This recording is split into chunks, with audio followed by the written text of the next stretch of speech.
5 seconds. Start. Addressing the 51st meeting of the National Development Council, the Honorable Prime Minister said, "Distinguished invites, I am extremely happy to welcome you all to this meeting, which is also the first meeting since our government took office. The National Development Council is a unique body established specially to consider and take decision on important development issues. You will appreciate the fact that this body has been established to further the democratic and federal ideals that are enshrined in our constitution. I think you are aware that we are meeting here to take up mid-term appraisal of the 10th plan, which is normally undertaken halfway through the planned period.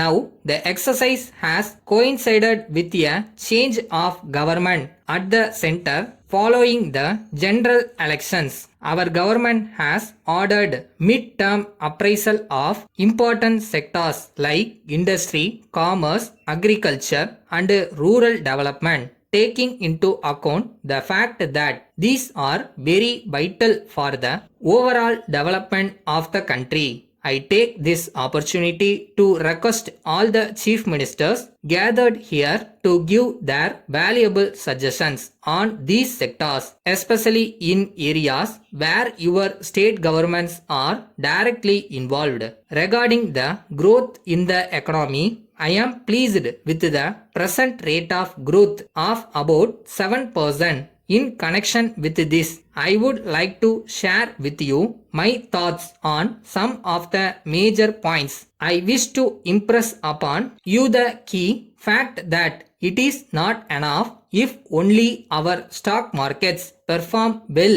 and our balance of payments position remains satisfactory. I agree that these are important, but there are several other things that are equally important. For example, the common man in the street and the farmer plugging the field in the village should feel and reap the benefits of economic growth. In other words, the fruits of economic prosperity must go down to the common man. In this connection, I would like to highlight another important point.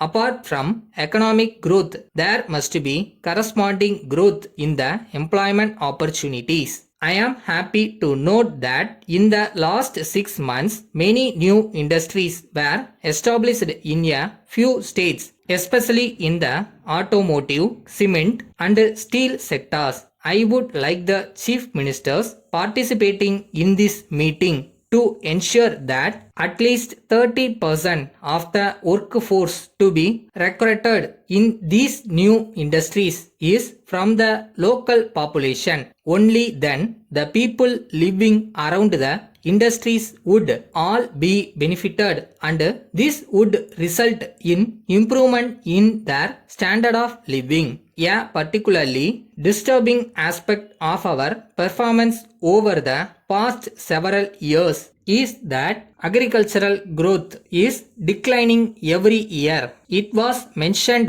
that farmers are no longer able to afford high cost chemical fertilizers, which also pollute the soil. Due to this, many farmers have given up agriculture and migrated to the cities in search of employment. It is therefore not sufficient if we start only large industries for infrastructure development. I especially want to stress the fact that employment should be increased in industries related to agriculture. I want you to create more employment opportunities by engaging rural people in the production of natural manures. Regarding women development, I want at least 1 lakh women self-help groups to be formed in each state to provide employment to rural women. The central government would extend 50% grant to the states which undertake this scheme.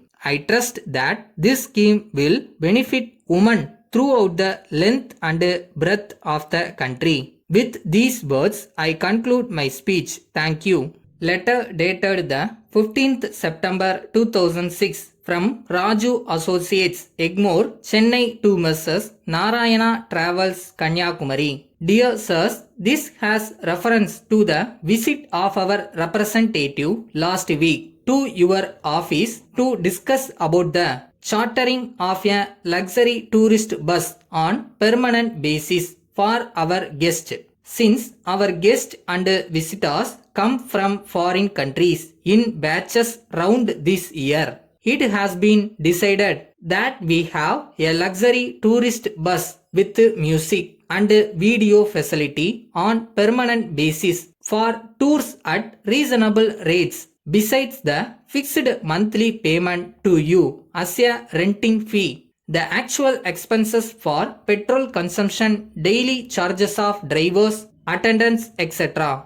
will be paid separately by us in addition to the above when the tours actually take place. A well-experienced driver and attendant may please be posted for the smooth operation of the tourist bus. We would meet the expenses towards minor repairs unto 1000 rupees in a single package. If there are repairs to be attended to beyond this amount, it should be borne by you. It may be stated that the matter has not yet been finalized, though we are very eager to finalize it soon because one batch of our visitors would be here from Russia within a fortnight. Our representative will call on you again in a day or two. We hope you will sign an agreement with him in this respect. Yours faithfully.